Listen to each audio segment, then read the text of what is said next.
खुरम साहब, आपसे पहले स्टार्ट करता हूँ। आज के दिन आज यौम दिफा भी है, तो उसी मुनासबत से हम जिन इशूज़ को डिस्कस कर रहे हैं, इसमें हमारी इंटरनल जो कोहेजन की कमी है ना, यकजहती का फुकदान है हमारे अंदर, हम बटे हुए हैं, उसका दखल है। हमारा भरोसा कम है इस ज़मीन, इस सरजमीन के ऊपर, नहीं तो ये हरकतें कम होती।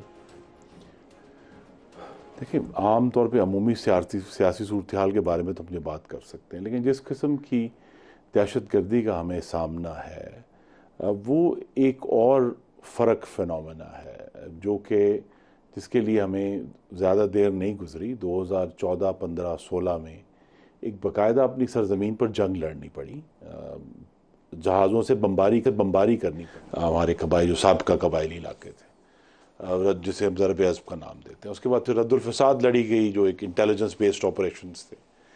अब इतने थोड़े अरसे के बाद एक बार फिर इस अफरीत का उठाना, ये हमारे लिए एक बहुत बड़ा सवाल पैदा करेगा। और यहाँ अगरचे हमने सियासी सूरत हाल की बात की है, ये ब्लंडर जो है ये इमरान खान की गवर्नमेंट करके गई है, जब 2021 में यही दिन थे, अगस्त के आखिर में, कि सदर अलवी ने एक आम माफ़ी का ऐलान कर दिया था कि जी हम आपको आम माफ़ी देने के लिए तैयार हैं, आप हमारे साथ मुसालियत कर लें। 200 लोगों को छोड़ा गया था जो जेलों में। और अगर मैं आपके नाज़रीन को याद करा सकूं कि तहरीक तालिबान पाकिस्तान ने उसे मुस्तरद कर दिया था। उस 200 लोग भी हमने रिहा किए, 2 लोगों को शायद प्रेसिडेंशियल पार्डन भी हुई।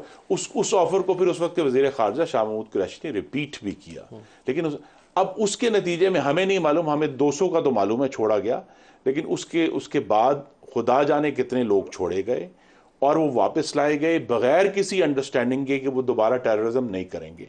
आज जो हम देख रहे हैं ये उस फैसले का बराह रास्त असर है जो आज हम बर्दाश्त कर रहे हैं कि वो 200 लोग थे, 2000 लोग थे, उनके खानदान थे। 200 तो वो थे जिनको जेलों से छोड़ा गया था, जो वापस बसाए गए थे वो चंद हजार थे जिनको अफगानिस्तान से वापस आने की इजाजत दी गई।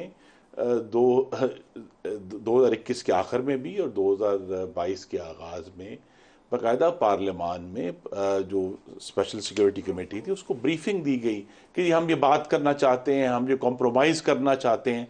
और ये सिर्फ हमें वाज़ेह करना चाहिए कि सिर्फ उस वक्त की सियासी हुकूमत की गलती नहीं है, उस वक्त की जो अस्करी क़यादत थी उसका भी बहुत बड़ा ब्लंडर था कि ये आम माफ़ी दी गई और उनको इनकरेज किया गया, शायद कहा गया कि हम इनको दोबारा। वैसे उस मामले के अंदर आप लोगों की ना एक बहुत बड़ी खामी का दखल है। मैं आज आपको, क्योंकि ऑनर आपने जिक्र किया है कि उसकी अस्करी क़यादत का भी दखल था, मैं उस मीटिंग की काफ़ी ज़्यादा कार्रवाई से वाकिफ़ हूँ। सारी बातें तो नहीं दोहरा सकता, लेकिन जो आपकी पोलिटिकल लीडरशिप थी ना उस वक्त, वो मद्दासराई में लगी हुई थी जनरल बाजवा की उस मीटिंग के अंदर। इमरान खान तो वो मीटिंग में आप लोगों के साथ बैठना पसंद नहीं थी करते, उनकी भी एक खामी थी बजाय कि कंसेंसस इवॉल्व करने के। लेकिन आप लोगों की खामी ये थी कि आप मद्दासराई में आर्मी चीफ की लगे हुए थे।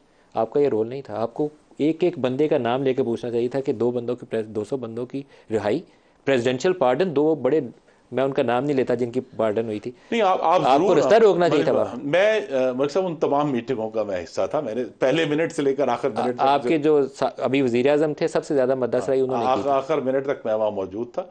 इशू ये है जी, ठीक है, आप इस हद तक ज़रूर जिम्मेदारी ठहराएंगे कि हमें जो पावरफुल अकाउंटेबिलिटी थी करनी, लेकिन बहरहाल जिम्मेदारी उन लोगों की थी जो जिम्मेदार थे, और वो ये जिम्मेदारी उनको कबूल करनी पड़ेगी कि आज जो हम मुल्क में दहशतगर्दी की नई लहर देख रहे हैं ये उस भयानक 2021 के फैसले का समर है।